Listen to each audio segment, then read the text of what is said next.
Hello दोस्तों, तो फिर से एक नए वीडियो पर आप लोगों का स्वागत है। दोस्तों आज हम इस वीडियो में चर्चा करने वाले हैं श्वसन तंत्र के बारे में। तो चलिए दोस्तों यहाँ पर वीडियो को शुरू करते हैं। तो देखिए दोस्तों, श्वसन तंत्र एक महत्वपूर्ण प्रणाली है जो मानव शरीर में ऑक्सीजन ग्रहण करने और कार्बन डाइऑक्साइड निष्कासित करने के कार्य को संपन्न करती है। इसे सामान्य भाषा में दोस्तों श्वसन तंत्र या श्वसन प्रणाली भी कहा जाता है। यह तंत्र फेफड़ा, वायु मार्ग और सांस लेने के अन्य अंगों से मिलकर बनता है। इसके प्रमुख अंग हैं दोस्तों नाक, श्वास नलिका जिसे कि ट्रैकिया भी कहा जाता है, ब्रोनकस, ब्रोंकीओल्स और फेफड़े हैं। इस प्रणाली का मुख्य कार्य ऑक्सीजन को रक्त तक पहुंचाना और कार्बन डाइऑक्साइड को बाहर निकालना है। तो चलिए दोस्तों अब हम चर्चा करने वाले हैं जो प्रमुख जो अंग हैं उसके बारे में चर्चा करते हैं कि उसका काम क्या क्या है। तो देखिए दोस्तों, नाक श्वसन तंत्र का पहला हिस्सा है जहां से हवा शरीर में प्रवेश करती है। नाक की संरचना ऐसी होती है कि यह हवा को फिल्टर करती है और इसे नम और गर्म बनाती है।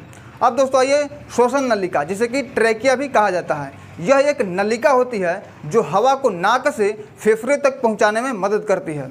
श्वसन नलिका में छोटी छोटी बालों जैसी संरचनाएं होती हैं जिन्हें सिलियां कहते हैं, जो धूल और गंदगी को फेफड़ों में पहुंचने से रोकती है। आप दोस्तों जानते हैं कि ब्रोनकस और ब्रोंकीओल्स का कार्य क्या है जिसे कि ट्रेकिया भी कहा जाता है। तो देखिए दोस्तों, ट्रेकिया के बाद वायु नलिकाएं बंटकर ब्रोनकस और ब्रोंकीओल्स में बदल जाती है। ये छोटी छोटी नलिकाएं फेफड़ों के भीतर विस्तृत होती है। अब दोस्तों हम लोग जानते हैं कि फेफड़े का कार्य क्या है जिसे कि हम लोग लंग्स भी इसको कहते हैं। तो देखिए दोस्तों, फेफड़े श्वसन तंत्र के मुख्य अंग हैं जहां ऑक्सीजन और कार्बन डाइऑक्साइड का आदान प्रदान होता है। फेफड़ों में छोटे छोटे वायु थैले होते हैं जिन्हें कि एलियोलाई कहते हैं। यहाँ पर रक्त और हवा के बीच गैस का आदान प्रदान होता है। तो देखिए दोस्तों, यहाँ पर समझने वाली बात यह है कि ब्रोनकस क्या कहलाता है। तो देखिए, श्वसन नली से फेफड़ों तक जाने वाला एक बड़ा वायु मार्ग, मतलब कि हवा जाने वाला जो रास्ता होता है उसको कहते हैं ब्रोनकस। और ब्रोंकीओल्स किसे कहते हैं? तो देखिए दोस्तों, फेफड़ों में वायु नलियों की छोटी छोटी शाखाएं होती हैं जिनको कि ब्रोंकीओल्स कहा जाता है।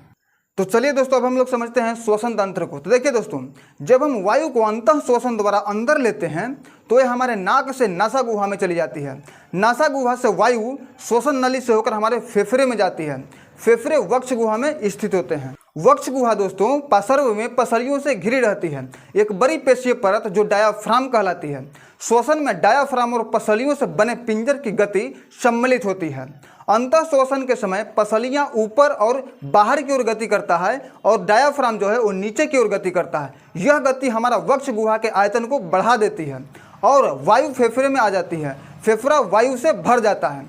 उच्छ्वसन के समय दोस्तों पसलियां जो है वो नीचे और अंदर की ओर आ जाती है, जबकि डायफ्राम जो है वो ऊपर की ओर यानी कि अपनी पूर्व की स्थिति में आ जाता है। इससे क्या होता है, इससे वक्ष गुहा का जो आयतन है वो कम हो जाता है। तो यहाँ पर समझने वाली बात है दोस्तों कि उच्छ्वसन का मतलब क्या होता है। तो देखिए, उच्छ्वसन का मतलब होता है कि कार्बन डाइऑक्साइड से भरी हवा को शरीर से बाहर निकालना। यानी कि हम लोग श्वास लेते हैं तो क्या लेते हैं, ऑक्सीजन लेते हैं, और जब हम श्वास को छोड़ते हैं तो कार्बन डाइऑक्साइड छोड़ते हैं। तो एक श्वास को छोड़ने की क्रिया को क्या कहते हैं, उच्छ्वसन कहते हैं। मतलब कि कार्बन डाइऑक्साइड हम लोग शरीर से बाहर निकाल रहे हैं, तो यह प्रक्रिया या क्रिया क्या कहा, इसका नाम क्या हुआ, उच्छ्वसन। इसी को उच्छ्वसन कहते हैं दोस्तों। अब दोस्तों हम लोग समझते हैं कि श्वसन तंत्र का कार्य क्या है। तो देखिए दोस्तों, श्वसन तंत्र का सबसे महत्वपूर्ण कार्य शरीर में ऑक्सीजन पहुंचाना और कार्बन डाइऑक्साइड को रिलीज करना है, मतलब कि निष्कासित करना है। कोशिकाओं में ऑक्सीजन के पहुंचने से माइटोकॉन्ड्रिया द्वारा ऊर्जा उत्पन्न होती है जो शरीर के सभी क्रियाओं में सहायक होती है। श्वसन के दौरान दोस्तों शरीर के तापमान का नियंत्रण होता है और अत्यधिक गर्मी शरीर से बाहर निकलती है।